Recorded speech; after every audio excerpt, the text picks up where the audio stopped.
All right, welcome to the deep dive. Today, we're going deep on, well, a pretty huge figure, gotta say, Immanuel Kant. Yeah, he's considered, I guess, like one of the most important For sure, for sure. philosopher of the Enlightenment. I mean, you think Yeah, Enlightenment, you think Kant, right? yeah, I mean, born in 1724, died in 1804, same city, Königsberg. Wow, talk about sticking to your roots. Right, and this guy, he really messed with, like, how we think about so many things, knowledge, ethics, even, like, beauty, art, the whole deal. Yeah, he really did cover it all. I mean, his work, it's mind-blowing, really. How do we even know anything? What's reality even about? How should we, live our lives? What's good, what's bad?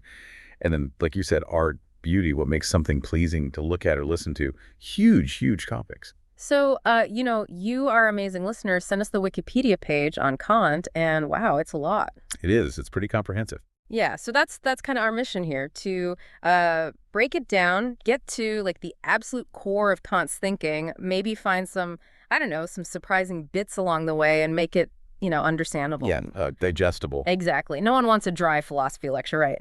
We got to make it fun, make it engaging. Absolutely. We're all about respecting your time, but also making sure it's an interesting journey. Okay, so Kant, where do we even begin with a mind like that?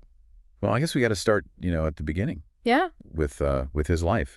Immanuel Kant, born in Königsberg, like we said, to a Prussian-German family.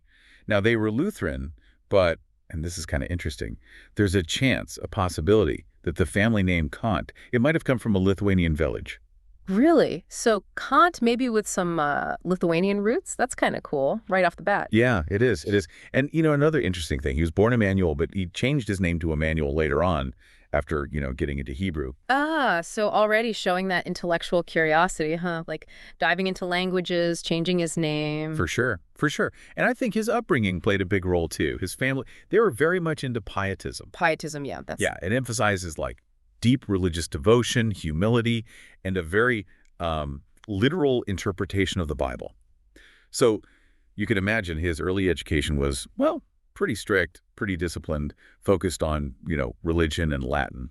So not exactly like science fairs and philosophy debates. No, not quite. Yeah. But even with that, like, heavy religious focus, Kant, he was a bright kid, really took to learning. And get this, at 16, in 1740, he enrolls in the University of Königsberg, the same university he'd end up spending his entire career at. Wow. Talk about dedication, right? Yeah, and it was at the university that he really got into philosophy, under the guidance of Martin Knudsen. Ah, so this is where things start to like click for him. Yeah, Knudsen, he introduced Kant to the philosophy of, big names like Leibniz and Wolff, and also to Newton's physics, which was, groundbreaking at the time. But what's interesting is Knudsen also kind of pushed Kant away from certain ideas, like pre-established harmony, which is this idea that God basically set everything up from the start, and it's all just unfolding according to plan. Yeah, kind of like a cosmic clockwork universe. Exactly. And Knudsen thought that was, well, a bit of a cop-out philosophically. And he also pushed Kant away from traditional idealism, the idea that, reality is all in our minds. Oh, wow. So even early on, Kant was already like wrestling with these fundamental questions about how we understand the world. Oh, absolutely. Yeah. And it's actually pretty amazing because Kant's own theory, like his big theory, transcendental idealism, which we'll get to, it kind of developed as a response to those early debates with Knudsen. Like he was pushing back against those ideas and trying to come up with something new, something different. Wow. So even in those early years, he's already like forging his own path. And, I see here that he was also involved with the local Masonic lodge. Yeah, that's right. Which is interesting. It suggests he was engaging with, broader intellectual and social circles, not just stuck in the ivory tower. Right. But then, sadly, his father passed away in 1746, and that kind of put a hold on his studies. Yeah, he had to work as a private tutor for a few years to, make ends meet. Support himself and his family, I imagine. Exactly. But even while he was tutoring, he wasn't just, phoning it in. He was still thinking, still writing. In 1749, he publishes his first philosophical work, Thoughts on the True Estimation of Living Forces, it's called. So even with all that going on, he's still finding time to explore these big philosophical questions. Yeah, it shows real dedication. And what's even more interesting is that Kant, he wasn't just a philosopher. He was also, interested in science. Made some pretty significant contributions, actually. Oh, yeah, this is what I find so fascinating about Kant. We tend to think of him as this, pure philosopher, head in the clouds, but he was actually really engaged with the natural world. Tell us more about that. Well, for example, in 1754, he comes up with this argument about the Earth's rotation. He suggests that the moon's gravity is actually slowing it down. Oh, wow. So he's thinking about, like, the interactions between celestial bodies. Yeah, and he argues that eventually this slowing down will lead to a state where the Earth always shows the same face to the moon, what we call, tidal locking. Oh, yeah, yeah, like how the moon always shows us the same side. Exactly. And then just a year later, in 1755, he publishes this really ambitious work, Universal Natural History and Theory of the Heavens. Oh, that sounds pretty grand. It is. It's basically his model for how the entire solar system formed, how it evolved from a nebula. The nebular hypothesis. I mean, that's a cornerstone of astrophysics. That's amazing that he was working on that back then. Yeah, it is. And that same year, 1755, he gets his lecturing qualification at the university and starts teaching all sorts of subjects: mathematics, physics, logic, metaphysics. I mean, the guy had a range. He really did. And his scientific insights, they didn't stop there. In his 1756 essay on the theory of winds, he actually talks about the Coriolis force. Yeah, that's right. The Coriolis force, which is, key to understanding weather patterns, ocean currents, that kind of stuff. I mean, he was on to that back then. Pretty impressive. Yeah, it shows a real sharp mind. And then also in 1756, he publishes 3 papers on the Lisbon earthquake. Oh, yeah, that was a devastating earthquake. I mean, really shook Europe, both literally and figuratively. Oh, absolutely. I mean, people were trying to make sense of it, theologically, philosophically. And Kant, he tries to explain it in terms of like subterranean gases. Oh, wow. So a natural explanation rather than, attributing it to God's wrath or something. Exactly. And I mean, we know now that his explanation wasn't quite right, but it was still a big deal because it was one of the first attempts to explain earthquakes through natural causes. Right, like a shift towards a more scientific worldview. Exactly. And on top of all that, he starts giving lectures on geography in 1757, super groundbreaking for the time. And those lectures, they eventually became the basis for his book, Physical Geography, which was published posthumously. So this guy is like shaping the academic landscape. I mean, really pushing the boundaries of knowledge in multiple fields. He was. And then after all these years of, research, teaching, publishing, he finally gets appointed as full professor of logic and metaphysics in 1770. Okay, so that's like the culmination of all those early achievements. Yeah. And his inaugural lecture for that position on the form and principles of the sensible and the intelligible world, that's a key moment. It really lays out some of the core ideas that he'll develop in his later work, especially this distinction between, how we think intellectually and how we experience the world through our senses. So that's setting the stage for his big work, his most famous work. Exactly. The Critique of Pure Reason, published in 1781, and then a revised edition in 1787. This is where he really dives deep into his concept of transcendental idealism. And this book, it's a game changer. I mean, it's considered the foundational text of modern philosophy. I mean, you can't talk about Western philosophy without talking about the Critique of Pure Reason. No, you can't. And Kant himself, he was aware of how groundbreaking it was. He compared it to a Copernican revolution in philosophy. A Copernican revolution? That's a pretty bold claim. It is, but he was basically saying, just like Copernicus showed that the Earth revolves around the sun, not the other way around, Kant, was showing that the objects we experience, they conform to how our minds perceive and understand them. It's not that our minds are just passively mirroring some objective reality out there. Okay, so he's turning things upside down. It's not just that we receive information about the world. Our minds are actually shaping that information. Exactly. Our minds aren't just passive receivers. They're active shapers of the world we experience. And that's a huge shift in perspective. And that's at the heart of his Copernican revolution. Okay, so how does that work? How are our minds shaping our experience of the world? Well, he talks about these things called forms of intuition and categories of understanding. Forms of intuition are basically the most fundamental ways our minds organize the raw data of experience. And those forms are space and time. Okay, so space and time aren't just like properties of the world out there. They're the way our minds make sense of sensory information. Precisely. We can't even imagine experiencing anything outside of space and time, right? Yeah. They're the fundamental framework of our perception. And then you have the categories of understanding, which are like the basic concepts our minds use to make sense of that sensory data.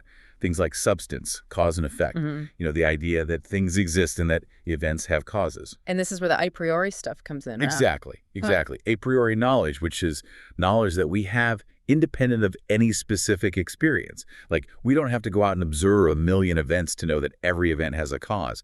That's something our minds just know. Okay, so he's saying we have this built-in knowledge, these categories that structure how we understand the world. Exactly. And that leads to his idea of transcendental idealism, which is this idea that space and time, they're not properties of things in themselves.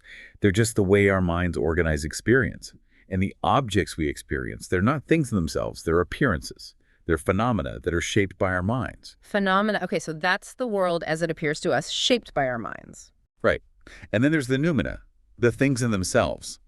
And those we can never truly know. Oh, so there's like a limit to what we can know about reality. Exactly. There's this realm of things in themselves that we can only speculate about, but we can never truly access them directly. Now, it's really important to distinguish this from, like, Berkeley's subjective idealism. Yeah, Berkeley, he was saying that like everything is just in our minds, right? Yeah, like to be perceived.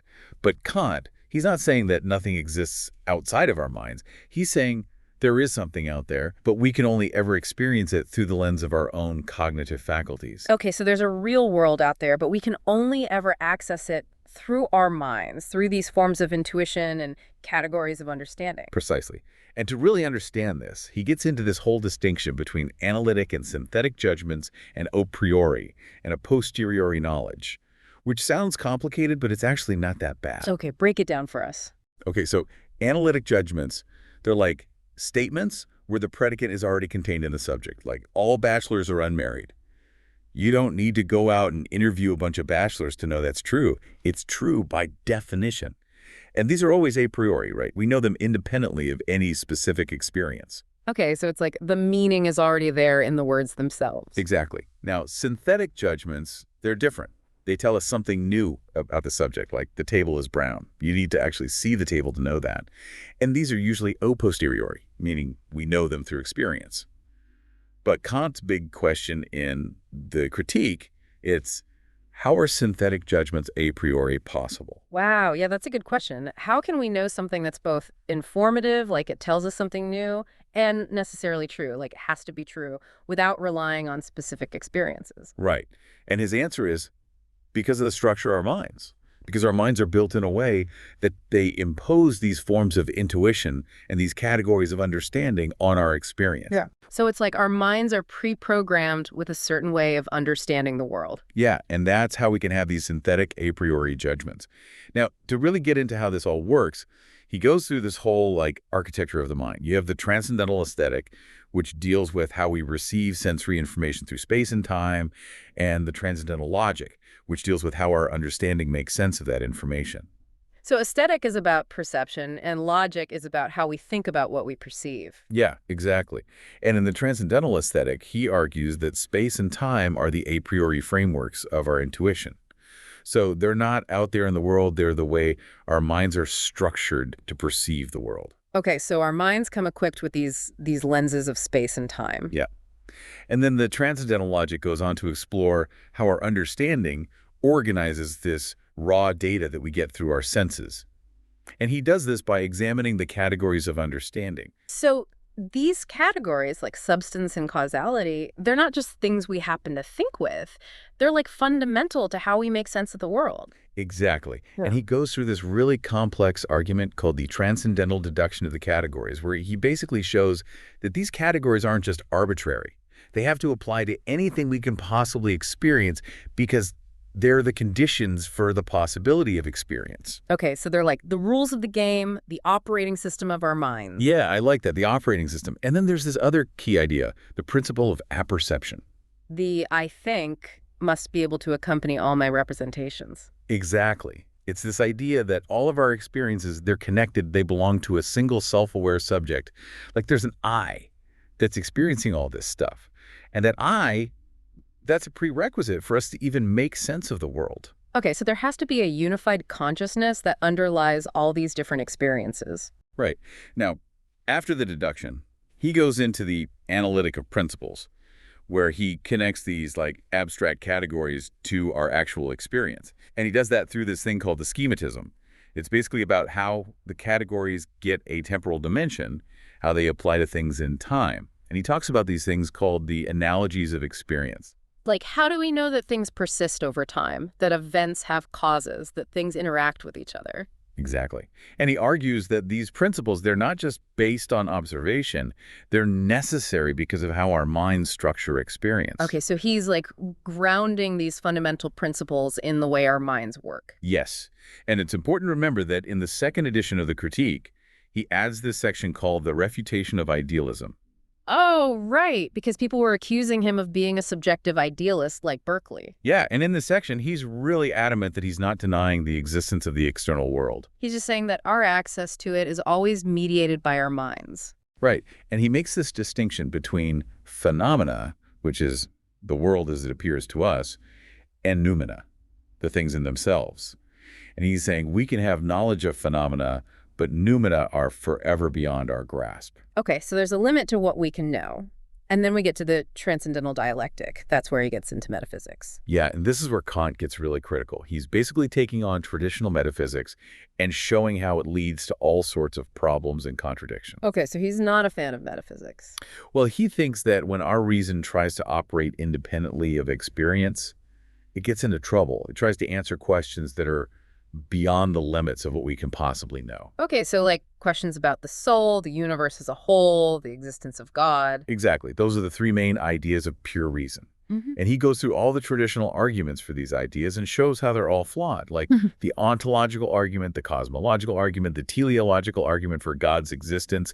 He finds problems with all of them. So he's basically saying we can't prove these things through reason alone. Right. But it's interesting because even though he criticizes these traditional metaphysical arguments, he doesn't just dismiss those ideas altogether. He still thinks they're important in some way. Yeah, he says they have a regulative function, like they guide our inquiries. They push us to seek greater unity and coherence in our understanding of the world. Okay, so they're not knowledge, but they're still valuable as like guiding principles. Exactly. So, we've gone through the critique of pure reason, which is all about how we know what we know. But then Kant, he moves on to ethics, what we should do. Right, like how do we figure out what's right and wrong? Yeah, and he develops his ethical theory in a bunch of works, most importantly, Groundwork of the Metaphysics of Morals and Critique of Practical Reason. And at the heart of his ethics is this idea of the goodwill. Exactly. And Kant, he's pretty clear. The goodwill, it's the only thing that's good without qualification. Okay, so it's like a goodwill is good no matter what. Right. And it acts from duty. Not just because it wants something or because it'll get some reward, but because it recognizes its moral obligation. So it's about doing the right thing because it's the right thing to do, not because you're going to get something out of it. Absolutely. And this idea of freedom is so central to his ethics. He distinguishes between transcendental freedom, which is about whether our actions are really free or if they're determined by, prior causes.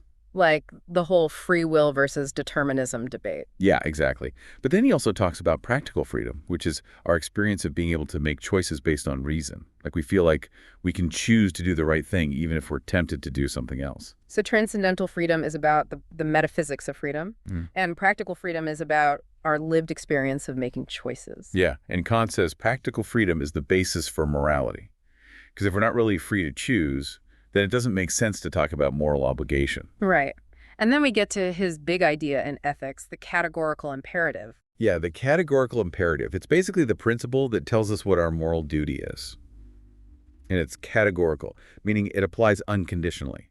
It's not like a hypothetical imperative, which is like, if you want X, then do Y. Okay, so a hypothetical imperative is about achieving some goal. Like, if you want to be a doctor, then go to medical school. Exactly. But the categorical imperative, it says, do this, period, regardless of what you want. And he gives us a few different formulations of this categorical imperative, right? He does. There's the formula of universal law, which says, act only according to that maxim whereby you can at the same time will that it should become a universal law.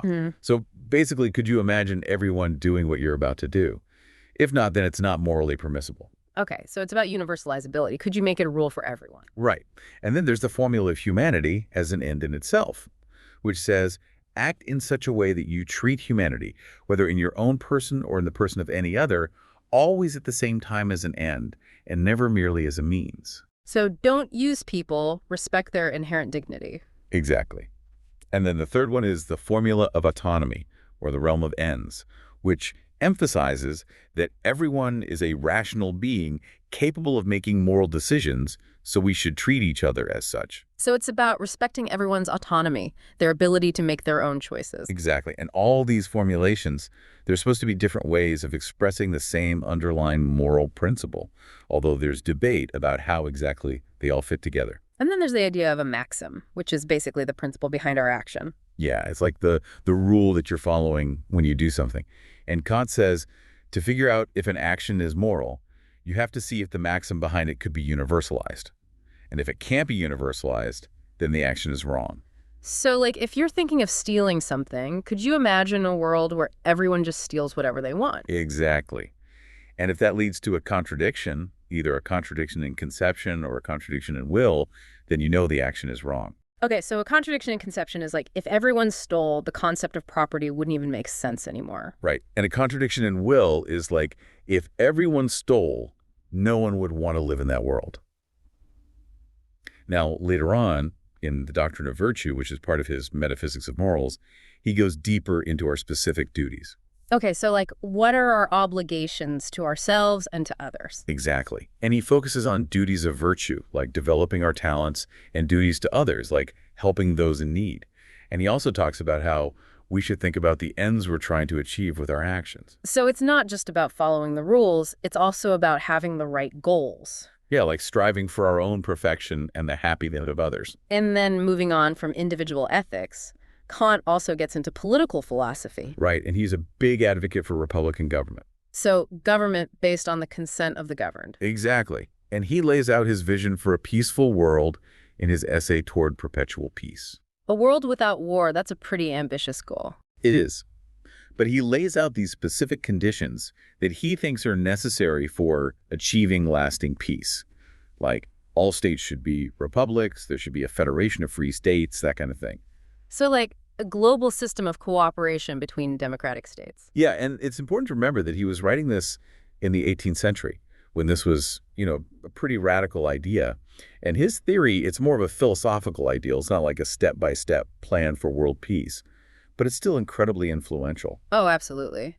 And he wasn't a big fan of direct democracy, was he?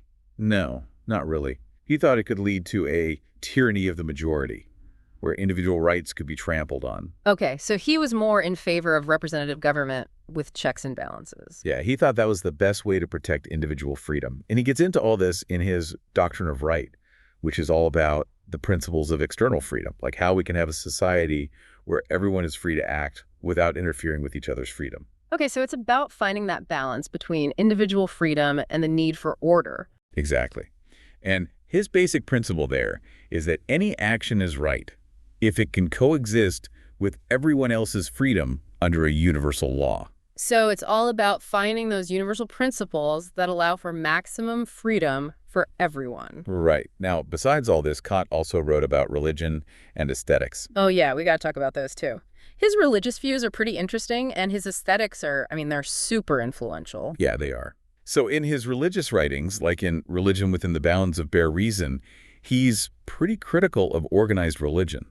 Really? So he's not exactly a devout churchgoer. Well, it's complicated. He thinks that a lot of religious practices are just, empty rituals and superstition. He calls it counterfeit service to God. Okay, so he's not into blind faith or dogma. No, he's all about moral action being the true expression of religion, and there are different interpretations of his religious views. Some people think he was basically an atheist, while others think he was trying to find a rational basis for religious belief. So there's still debate about what Kant really believed about God. Yeah. And then there's his aesthetics, which is all about, beauty and art. And one of these big ideas is that beauty is not a property of objects, it's a subjective experience. Okay, so it's not that a flower is objectively beautiful, it's that we experience it as beautiful. Exactly. It's a feeling of pleasure that we get from the free play of our imagination and understanding. Like when we look at a beautiful painting, our minds are kind of like dancing between the sensory experience and our conceptual understanding of it. And that free play, that's what gives us the feeling of pleasure.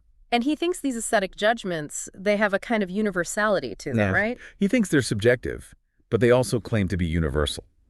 Like when I say something is beautiful, I'm not just saying I like it. I'm saying anyone should find it beautiful. Okay, so it's like, I'm experiencing this personally, but I'm also making a claim that anyone with good taste would agree with me. Right. And he distinguishes aesthetic judgments from like judgments about what's good or bad or true or false. He says aesthetic judgments are disinterested. They're not about our desires or our moral beliefs. They're purely about this feeling of pleasure. So beauty is its own thing. It's not reducible to morality or utility. Exactly. And then he also talks about the sublime, which is a different kind of aesthetic experience. The sublime, so like awe-inspiring, overwhelming, something like that? Yeah, like when you're looking at a vast mountain range or a stormy ocean, it can be kind of scary, but it also evokes this feeling of awe and wonder. Okay, so it's about our encounter with something that's much bigger than ourselves. Yeah, and he distinguishes between the mathematical sublime, which is about the vastness of space or time, and the dynamical sublime, which is about power and force. So a starry sky is mathematically sublime, and a raging thunderstorm is dynamically sublime. Exactly. And he also briefly talks about humor, which he sees as arising from incongruity. Like when we expect something and then something unexpected happens, that can be funny. Okay, so it's about the violation of our expectations. Yeah. Now, obviously, we could talk about all this forever, but we got to wrap up soon. And I think it's safe to say Kant's influence on Western thought is immeasurable. Oh, yeah. I mean, he's one of those figures you just can't ignore. His ideas are everywhere. Right. And some of his key innovations, this idea that the human subject is at the center of inquiry, that our minds actively shape our experience, the limits of a priori knowledge, the categorical imperative, these are all huge contributions. And his influence stretches across so many different fields. Philosophy, obviously, but also political theory, ethics, aesthetics, even science and psychology. Yeah, he influenced so many other thinkers. Yeah. From like the German idealists like Fichte and Hegel to, more contemporary figures like Rawls and Habermas. And it's not just philosophers. Thinkers like Weber in sociology, Piaget in developmental psychology, they were all influenced by Kant. Even Einstein's thinking about space and time was influenced by Kant's ideas. Wow. So Kant is like this intellectual giant whose shadow stretches across centuries. He is. And, we've just scratched the surface here. But hopefully this deep dive has given you a taste of his thinking and a starting point for further exploration. Yeah, we've had some real aha moments, haven't we? The Copernican revolution, the whole idea of transcendental idealism, the different ways of understanding the categorical imperative. I mean, it's a lot to take in, but it's also incredibly rewarding. It is, and it's amazing how relevant his work still is today. Mm. Like when we think about the rise of AI, for example. Oh, yeah, that's a good. Kant's emphasis on reason and autonomy, it really makes us think about what it means to be human in a world where machines are becoming increasingly intelligent. Like, what are our moral obligations towards these machines?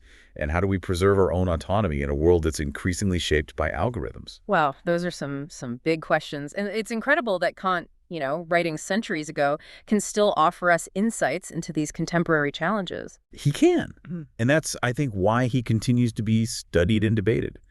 Because his work is so challenging, so profound, and ultimately so relevant to our lives. Absolutely. So to our listeners, I encourage you to dive into Kant's work yourselves. It's a journey that will definitely challenge you, but it will also expand your mind in ways you never thought possible. Yeah, you won't regret it. All right, that's it for the deep dive. Thanks for listening. And happy reading.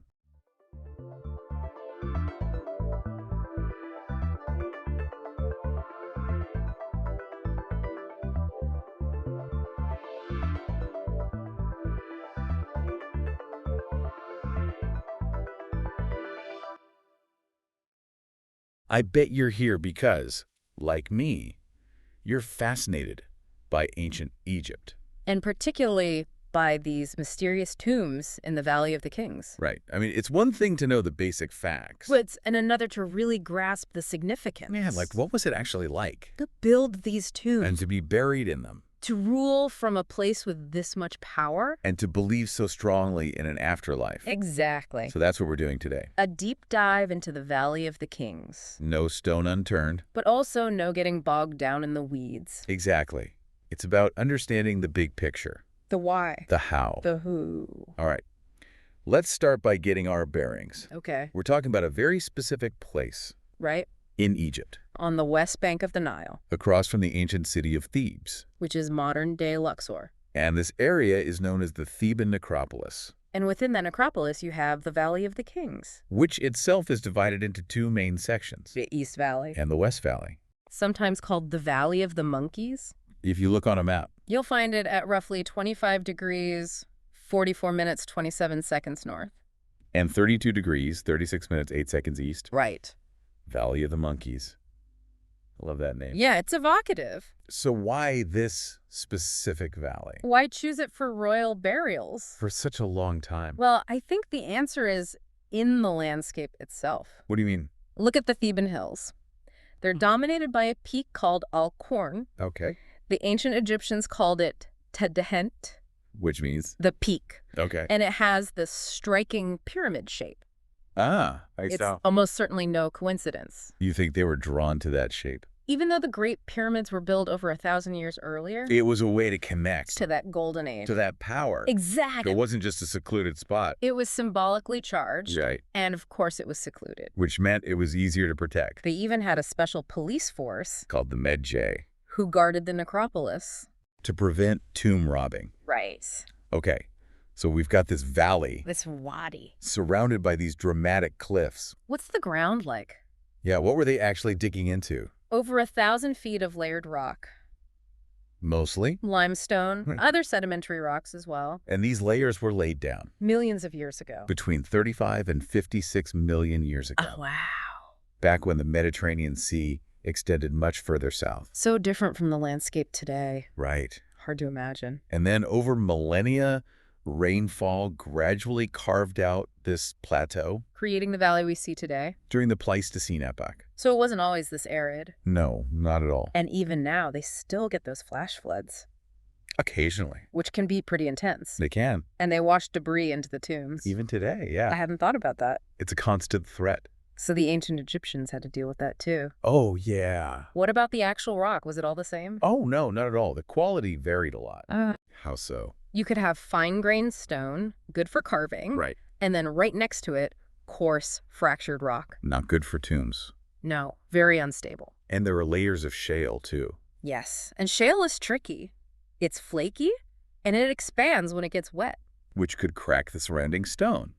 Exactly. So they had to adapt Constantly. to the geology. It influenced how they planned and built the tombs. You can see evidence of that in the tombs themselves. Yeah, changes in size and shape. As they encountered different conditions underground, They'd use natural features too, like cracks in the limestone, Cook- or scree slopes. douche rock, Right.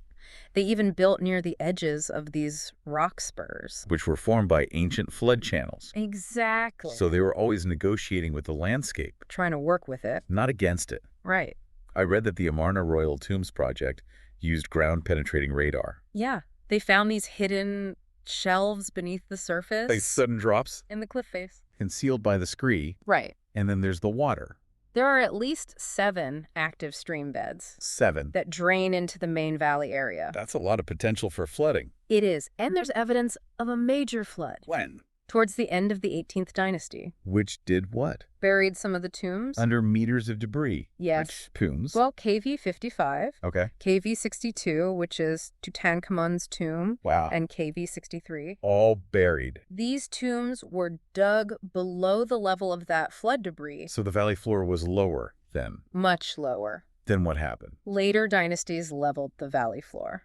So the flood debris accumulated differently Right, which is why some of those buried tombs were lost. and then rediscovered in the 20th century. Exactly. So the geology and hydrology weren't just background elements They were active forces. shaping the landscape. And the history. Okay, let's talk about that history. Right, the royal necropolis. It was used for how long? About 500 years. From when to when? From about 1539 BC to 1075 BC. That's the 18th through the 20th dynasties. Exactly. And we've identified at least 63 tombs. In the Valley of the Kings. So who was the first to be buried there? Most likely Imhotep, Okay. although there's some debate about that. And not back. And then the Tupos First.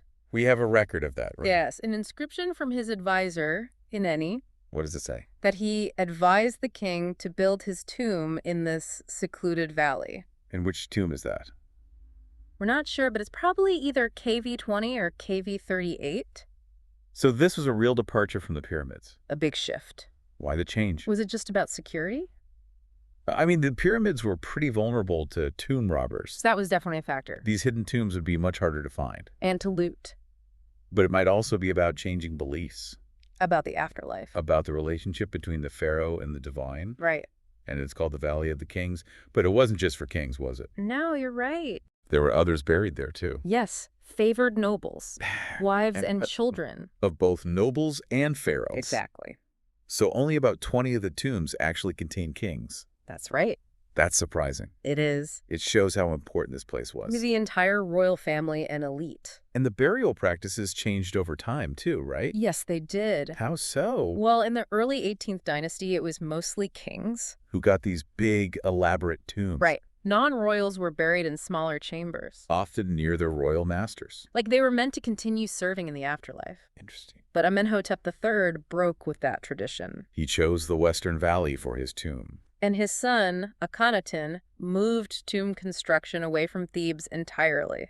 To his new capital at Amarna. There's an unfinished tomb in the Western Valley, WV25. Some think that was for Akhenaten.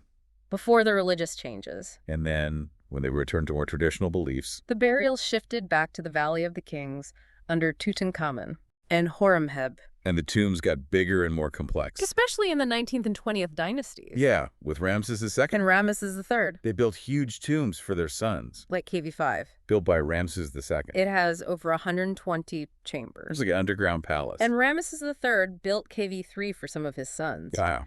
But not every king from this period was buried in the valley. Or at least we haven't found their tombs yet. Like Thutmose II. Smenkhkare. And Ramesses VIII. There's still some mysteries. The archaeological record is not complete. Okay, so the tombs were hidden. Deliberately. But then what about the mortuary temples? The ones we see along the Nile. Those were for public worship, right? Exactly. So they were separate from the tombs. Much closer to the cultivated land. Facing Thebes. And they were visited during festivals. Like the beautiful Festival of the Valley. When the statues of the Theban triad were carried across the Nile. To visit the mortuary temples. And the shrines within the necropolis. So a separation of public and private? Even in death. Right. And then there were the workers. Who built these incredible tombs. Right. They lived in a special village. Called Deir el-Medina. In a small wadi. Between the Valley of the Kings and the Valley of the Queens. And their lives are amazingly well documented. Through inscriptions. And records. We know about their journeys over the Theban hills. To get to their work sites. And we even have a record of the first labor strike in history. What? From the Turin Strike Papyrus. What were they striking for? They weren't getting their grain rations. Wow, a workers' strike in ancient Egypt. It's incredible. It really humanizes these workers. They had their own concerns. And the power to act. They weren't just faceless laborers. Okay, fast forward a few thousand years. To modern times. When did we start exploring the Valley of the Kings? Well, it wasn't entirely forgotten. What do you mean? Even in antiquity, it was a tourist destination. Really? Especially during Roman times. So there was ancient tourism. Yes, and we have the graffiti to prove it. There's graffiti in the tombs. Over 2,100 examples. Wow. Mostly in Greek and Latin. But also Phoenician, Cypriot, Lycian, Coptic. All kinds of ancient languages. And the earliest dates back to 278 BC. Amazing. Most of it's in KV9. The tomb of Ramesses VI. Which was clearly accessible back then. It's like an ancient guest book. In a way, yes. So when did more serious exploration begin? A real turning point was Napoleon's expedition to Egypt in 1799. Napoleon. His scholars mapped the known tombs, documented the Western Valley. For the first time in modern history. They identified the tomb of Amenhotep III, WV22. So they laid the groundwork for modern Egyptology in the valley. They did. And then in the 19th century. That was a period of intense European exploration. Yeah, I remember reading about Giovanni Belzoni. Ah, yes, Belzoni. Quite a character. He made some big discoveries, right? He did. In 1816, he found the tomb of Issyria in the West Valley, WV23. And the next year, the tomb of Seti Thirst. KV17. One of the longest and most impressive in the valley. But then he declared that all the tombs had been found.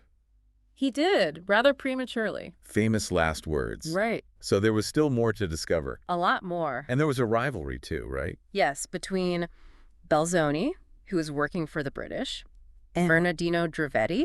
Who was? the French consul general. Both trying to make the biggest discoveries. Exactly. And then John Gardner Wilkinson came along. A British scholar. He spent over a decade in Egypt. Starting in 1821.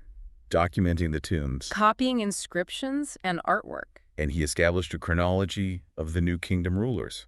Based on those inscriptions. Even though hieroglyphs were still being deciphered. Remarkable work. And he gave the tombs the KV numbers we still use today. KV for Kings Valley. Right, KV1, KV2, and so on. He numbered 21 open tombs in the East Valley. So Wilkinson brought order to the chaos. And a scholarly framework. And in the latter half of the 19th century, there was a shift. More organized preservation efforts. Led by Auguste Mariette and the Egyptian Antiquities Service. Okay. People like Eugène Lefebvre, Jules Bayet, Okay. Georges Benedict, Okay. and Victor Larrey. And they discovered more tombs. They did. How many did Larrey find? 16 new royal tombs. Wow. And Georges Duressi also did important work. What kind of work? Exploring KV9, for example. The tomb of Ramses VI. Right. So they were building on the work of earlier explorers. Steadily accumulating knowledge. And then in the early 20th century. That was a fascinating time. Why? You had Howard Carter. Appointed chief inspector of Upper Egypt. By Gaston Maspero, the head of the Antiquities Service. And Carter had already worked on several tombs. Like KV42 and KV20. But at the same time, there was another explorer. An American, Theodore M. Davis. He had the excavation permit for the valley. And his team made some important finds. KV43, KV46, Okay. KV57, Okay. and the cache in KV55 from the Amarna period. But then Davis declared that the valley was exhausted. He thought they found everything. Wrong again. Right. The valley had one more secret to reveal. The biggest one of all. Tutankhamun. Exactly. So what happened? After Davis died, Lord Carnarvon got the excavation concession. And he partnered with Howard Carter. And they searched for years. Methodically. And finally, in November 1922, They found it. the tomb of Tutankhamun, KV62. Almost completely intact. It's amazing to think about that moment. It captured the world's imagination. Put the Valley of the Kings on the map. For everyone. And exploration continued, right? Even after that. No. Discovery of KV63 in 2005. It wasn't that one. It was mostly empty. Just a mummification cache. And then KV64 in 2011. Which was The tomb of a priestess. who we didn't know about before. Right. Showing that the valley still has secrets. Even after centuries of exploration. It's incredible to think about.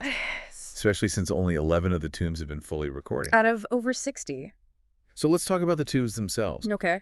You mentioned that the earliest ones were high up in the cliffs. Yes, accessed by steep slopes. Some even under waterfalls. That's right. But then they moved down to the valley floor. As those locations were used up, And then later. back up into the lower slopes. Why? Because the valley floor was filling with debris From flooding. and construction. So that's why tombs like Tutankhamun's KV62 and KV63, ended up buried. a shifting topography of burial. You could say that. What about the layout of the tombs? Their internal structure. Was there a standard design?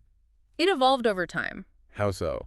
Generally, it started with a long corridor Sloping downwards through hallways, to the burial chamber. like the sun god Ra's journey into the underworld. Symbolic. In the earlier tombs, like Thutmose Th's tomb, KV43, the corridors would turn, Creating a bent axis.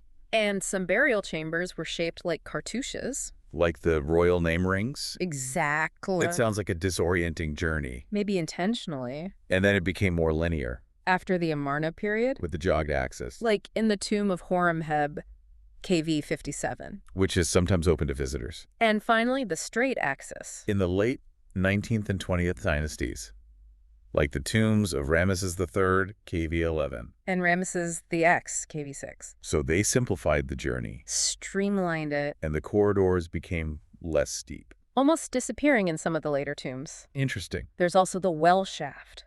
What was that for? Originally, it was practical. To prevent flooding. Right. But it became more symbolic over time. Maybe a chasm in the underworld. And in some later tombs. They didn't excavate the shaft.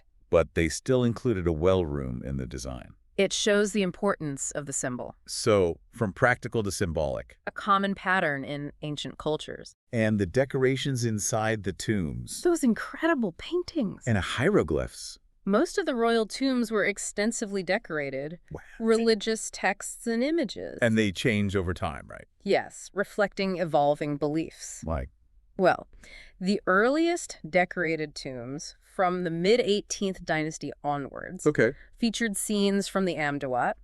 What's that? It means that which is in the underworld. It describes the sun god Ra's journey through the underworld. During the 12 hours of the night? So it's a guidebook for the afterlife. In a way, yes. And then from Horemheb onwards. We see the Book of Gates, What's that about? the sun god passing through 12 gates that divide the night, To ensure the king's safe passage. and transformation in the afterlife, And these early tombs were sparsely decorated. compared to later ones. And non-royal tombs were often undecorated. Right.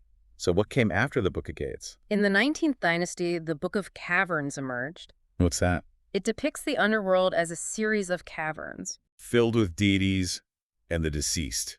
awaiting resurrection. And it first appears in its complete form in the tomb of Ramesses VI. KV9. Okay. Then, by the time of Ramesses III, in the 20th dynasty, You have the Book of the Earth, another depiction of the underworld, often in 4 sections. ending with the sun disk being pulled from the earth at dawn. Exactly. And what about the ceilings? From Seti onwards, they often featured the Book of the Heavens Describing the sun god's journey across the sky. and the Litany of Re, Which is. a hymn praising the sun god, So there was this increasingly detailed vision of the afterlife.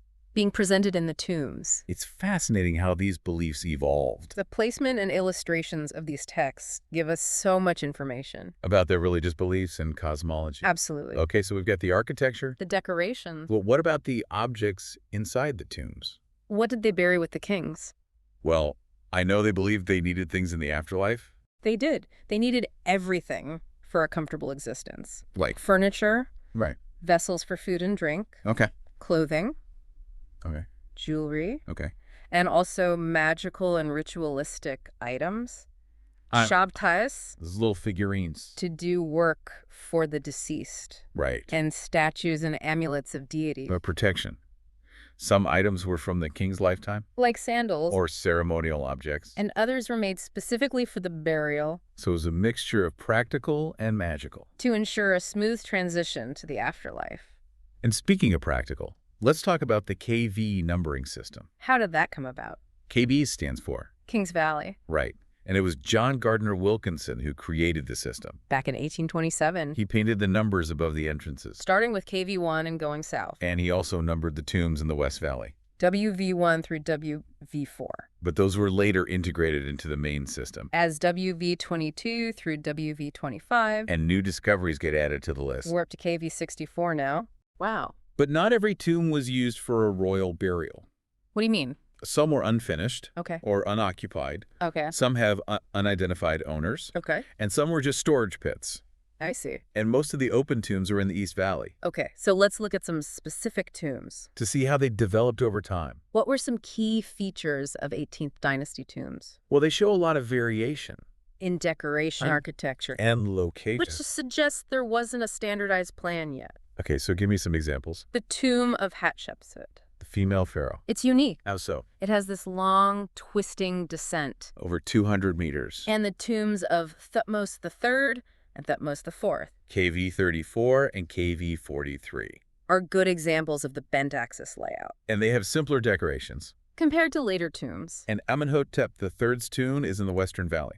WV22, It's one of the largest. but not open to the public. And there's the tomb of Yuya and Juyu. KV46, It was the best preserved tomb before Tutankhamun. remarkably intact. And then you have the Amarna period tombs, A transitional phase. like the unfinished tomb thought to be Akhenaten's, WE25, and A's tomb, WV23. which might have been intended for Tutankhamun, And Tutankhamun's own tomb, KV62. is unusually small. Some think it was meant for someone else. Maybe I. And then there's the mummy cache in KV55. Potentially containing remains of the Amarna royal family. And finally, the tomb of Horemheb, KV57. Shows the transition to the more standardized style. Of the 19th dynasty. Right. So what characterized 19th dynasty tombs? They were more standardized. In layout and decoration. The tomb of Ramesses I, KB16, was finished quickly. Because of his short reign. but it still has vibrant decoration. And his sarcophagus, And his son, Seti Basur, built KV-17, often considered the most beautiful tomb in the valley. known for its relief work and painted scenes. And Ramesses The II, Great. he built KV-7 It's massive but ruined. and KV-5. The largest tomb for his sons. And Meremptus's tomb, KV-8, has been open since antiquity. It has nested sarcophagi. Wow. The later 19th dynasty tombs followed the straight axis layout. And had similar decorations. Right. So a more formal blueprint for royal burial. You could say that. And the 20th dynasty. Straight axis. And some early decorations. Often featuring the Book of Gates and the Book of Earth. Okay, what about Setnate? The first ruler of this dynasty. His tomb is unusual? Yes, KV-14. Why? He started building KV-11 for his son, Ramesses III, but then abandoned it. and took over KV-14. From the female pharaoh, Tuzret. So it has two burial chambers, That's right. and Ramesses III's tomb, KV-11. also known as Bruce's tomb, or the Harper's tomb. Because of the musicians depicted in it. It's one of the largest and most decorated, Very popular with visitors, and his successors. like Ramesses IV, Ramesses V and the Sixth, and Ramesses IX. They all followed the straight axis plan. And similar decorations. KV-9, the tomb of Ramesses XVIII and VI, has a lot of ancient graffiti. And the debris from its excavation might have helped protect Tutankhamun's tomb. Really? KV-62 is underneath it. Fascinating. And then there's KV-19. The tomb of Prince Mentuur Kepchef.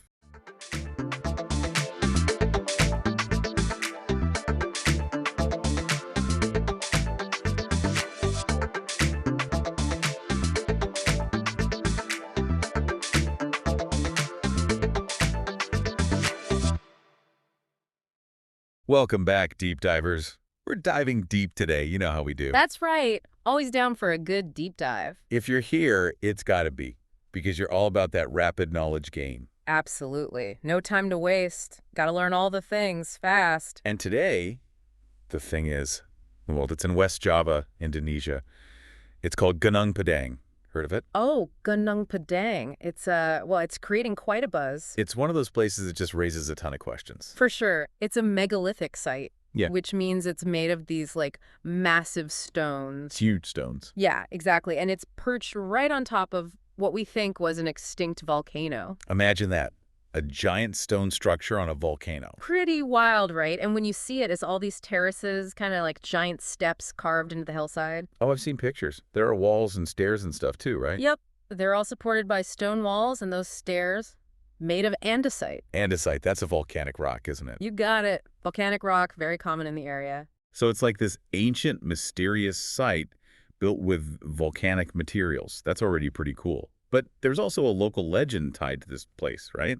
Huh. Something about a king. Right. The Sundanese people who live in that area, they've got this story about a King Siliwangi who wanted to build a palace on that very spot. A palace on a volcano. Ambitious. Yeah, and the thing is, he was trying to build it all in one night. Talk about a deadline. I can't even imagine. But hey, we love a good legend. But what we're really here for is, what's the real deal?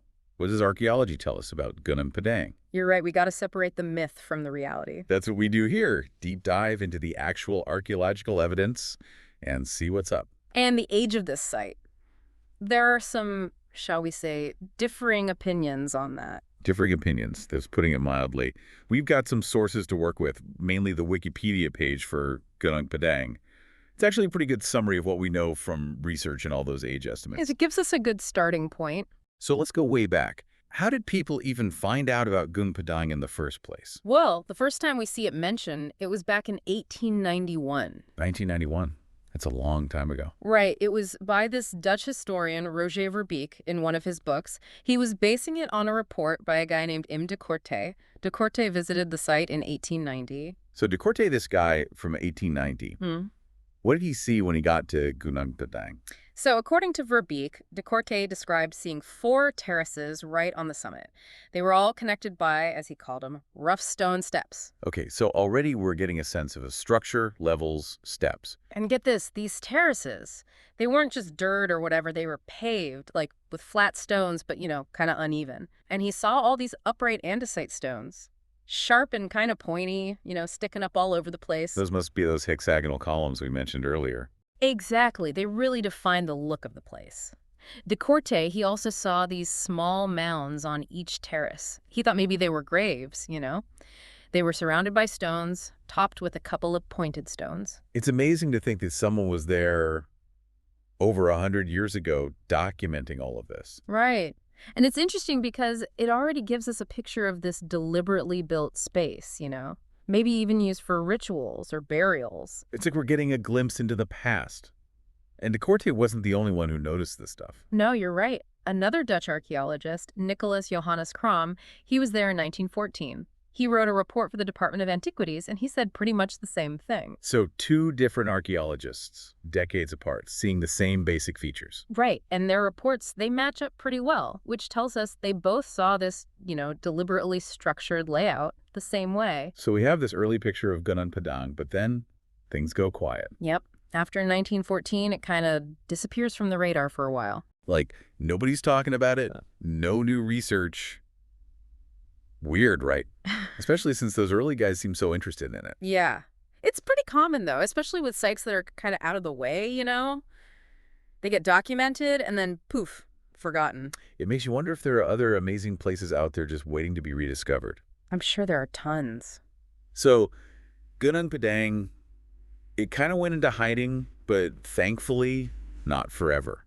The story goes that local farmers stumbled upon it again in 1979. That's right.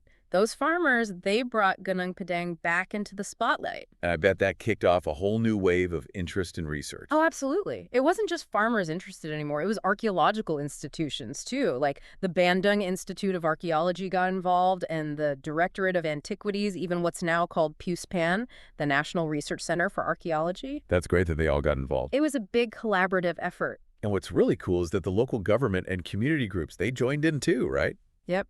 Everyone working together, researching and restoring this amazing site, and all through the 1980s. It sounds like a really positive and productive time for Gunung Padang. I bet all that attention led to it getting some official recognition too. You bet. In 1998, the Ministry of Education and Culture in Indonesia, they officially declared Gunung Padang a heritage site. A local heritage site, but still, it's official. That's a big deal. And then things got even bigger in 2014, right? Yep. June 2014, it went from local heritage site to national site area, which is, a whole different level of recognition. And we're talking 29 hectares now. Wow, that's huge. So by 2014, it was established, recognized, protected. Sounds like it was all going great for Gunung Padang. You'd think so, right? But there's a but coming. I can feel it. There is a but. Because in October 2014, they had to put a stop to all the excavations. They stopped everything. Why? Well, it sounds like there were some issues, with how those 2014 excavations were being done. Our source just says improperly conducted, but they don't really go into detail about what exactly went wrong. Oh, okay. It's a good reminder, though. It's all well and good wanting to learn about these sites, but you absolutely have to do it the right way. Totally. The methods, they have to be rigorous, ethical. We can't be messing around with potentially irreplaceable historical evidence. You got that right. So, putting aside that controversy for a moment, what does all the research tell us about the age of Gunung Padang? Sticking to the more conventional archaeological stuff. Right. So we have a couple of estimates from archaeologists. One is from Lutfi Yondri. He's with the Archaeology Bureau in Bandung. He figures the structures we see now were built sometime between the 2nd and 5th century CE. Okay, so that's the Indonesian late prehistoric period, right? Right. And then there's Harry Truman Simanjuntak, another archaeologist. He thinks it might be a bit later, maybe 6th to 8th century CE, which would put it firmly into historical times. So we're talking maybe 1,500 to 1,800 years old. Pretty old, but definitely within the last couple of thousand years. Exactly, which lines up with, what we know about what was going on in the region at that time. And they found some pottery at the site, didn't they? Pottery's usually good for getting a date. It can be, for sure. The Archaeology Bureau, they did some dating on those pottery fragments they found at Gunung Padang and the results. They came back between 45 BCE and 22 CE. So that lines up pretty well with the other estimates. It does. It basically confirms that there were people doing things at Gunung Padang around that time. Makes sense. Yeah. So we've got historical accounts from the late 1800s and early 1900s, and more recent research giving us a time frame of roughly the early centuries CE, backed up by those pottery findings.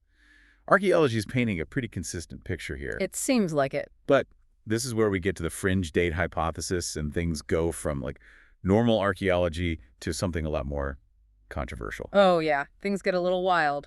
Buckle up. Hit me with it. So there's this Indonesian geologist, Danny Hillman Nadawijaja, and he's got a very different take on Gunung Padang. Oh, I've heard of this guy. He's the one that says it's not just some terraces, but a massive ancient pyramid, right?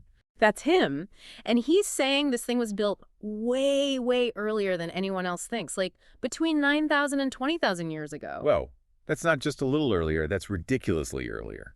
It is. If he's right, it means there was this like super advanced ancient civilization in Indonesia way before what we think is possible. A civilization that was building pyramids thousands of years ago when most people were still hunter-gatherers. Oh.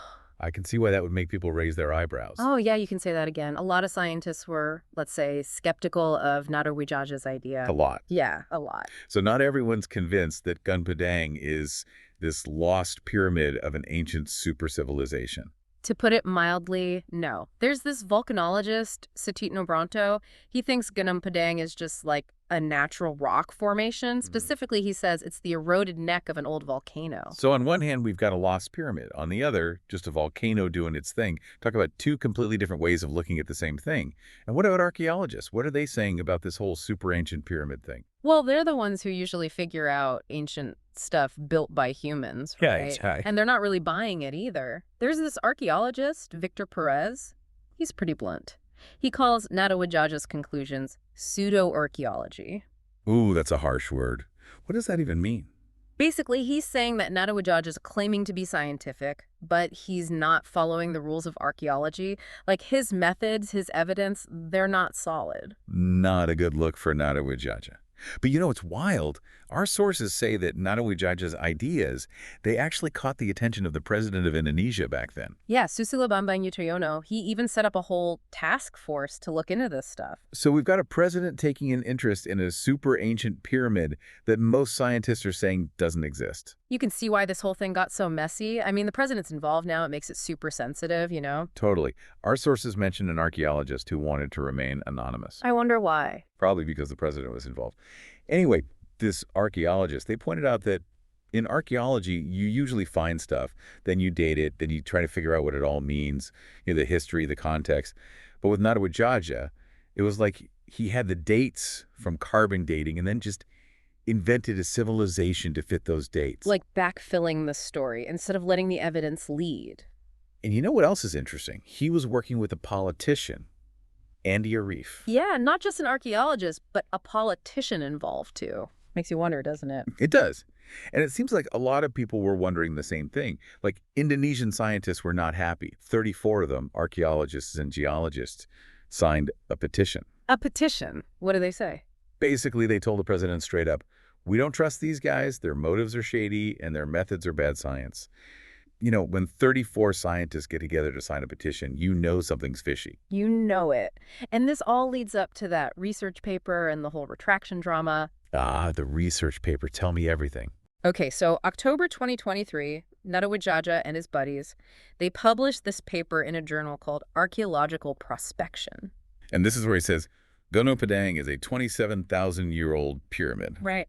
You got it. Even older than he was saying before. You can imagine what a bombshell that was. Like, if true, it would change everything we know about human history. 27,000-year-old pyramid. That's just mind-blowing. Totally mind-blowing. But guess what?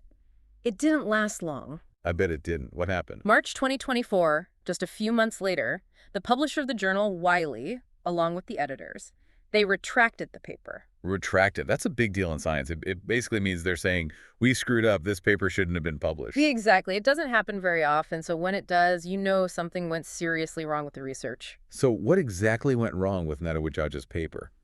I need the details. Okay, so the reason they said the carbon dating they used in the paper, it was done on soil samples. And they couldn't prove that those soil samples were actually connected to anything human-made. Like, they couldn't be sure if that soil was under a man-made structure or just soil. So they were dating dirt, basically. Pretty much. And, you know, just because you find old dirt somewhere doesn't mean humans built something there thousands of years ago. It's like saying you find old dirt in your backyard, so your house must be 20,000 years old. Right. You need more than that. So the journal editors, they said, look, based on this, we can't say that Gunung Padang is this super old pyramid. The evidence just isn't there. That makes sense. It sounds like the whole pyramid thing was built on shaky ground, Mm. literally. You could say that. The retraction really shows how science is supposed to work, you Uh-huh. know? You make a claim, people check it, and if the evidence doesn't hold up, you admit you were wrong. It's a good reminder that science isn't about being right all the time. It's about being open to being wrong and changing your ideas when the evidence says so. So we've talked about the controversial stuff. But let's get back to the site itself. What can you tell us about the actual layout and features of Gunung Padang? The things that everyone agrees are there. Okay, so Gunung Padang is about 50 kilometers southwest of Cianjur. It sits up high, about 885 meters above sea level, on a hill that's thought to be an extinct volcano. So up in the mountains on an old volcano, sounds pretty epic. And we've talked about those terraces, those levels. Tell me more about them. There are 5 of them, and they're all different shapes and sizes. Like what kind of shapes? One is rectangular, and the other 4 are trapezoidal. And they get smaller as you go up the hill, like they're stacked on top of each other from northwest to southeast. The lowest one, it's the biggest, and the one at the top, it's the smallest. Interesting. And I remember something about those terraces being artificial, like they were built that way, right? Right, they're not natural. They think what they did was level out the high parts of the hill and use fill to raise the low parts. Make those flat surfaces for each terrace. It's pretty amazing to think about the work that must have gone into building something like that. And those retaining walls are something else. How did they build those? They're pretty incredible. It's all stacked volcanic columns. Like those naturally occurring hexagonal columns, they just stacked them up both horizontally and vertically. So smart. They used the natural features of the volcanic rocks to build these sturdy walls. Exactly. They worked with the materials they had, super practical, and it looks awesome. And how do you even get up to these terraces? I imagine it's a hike. Oh, you bet it's a hike. There's this main stairway right in the middle, and get this, 370 steps. 370 steps. Yep, and they're steep, too. We're talking a 45-degree incline, and the whole thing is about 110 meters long. It's a serious workout to get to the top. Hmm. But I bet the view is amazing. Oh, absolutely. So just to recap for everyone, we have Gunung Padang, this amazing site, been studied for over a century. Archaeologists say it's probably around 1,500 years old, maybe a little more. Yeah. But then we had this whole other idea that it's a super old pyramid built by some unknown civilization. And that one, well, the evidence just doesn't back it up. Right. It's a great example of how science works. We have to be open to new ideas, even crazy ones. But at the end of the day, we rely on evidence and solid research. Absolutely. Evidence over everything. And what's so fascinating about Gunung Padang is that it sparks this debate about how we understand the past. The urge to connect with our ancient ancestors and uncover these incredible lost civilizations. It's powerful. It is. There's something about megalithic sites like Gunung Padang that just grabs hold of our imagination. They're mysterious, they're impressive, and they make us wonder who built this and why. And the whole controversy around the age, I think it shows just how much we want to find evidence of these lost civilizations, even if sometimes the evidence isn't really there. It's a reminder that while it's fun to speculate and imagine, it's the careful work of archaeologists and scientists that gives us a real understanding of the past. And hey, sometimes reality is even more fascinating than anything we could make up, right? Absolutely. So for all our listeners, if Gunung Padang and this whole debate got you thinking, I encourage you to keep exploring. There are so many incredible megalithic sites around the world. Do some digging into the controversies and debates surrounding them. And most importantly, dive deep into the world of scientific inquiry. It's how we separate fact from fiction and uncover the real stories of our past. Thanks for joining us for this deep dive. We'll see you this time.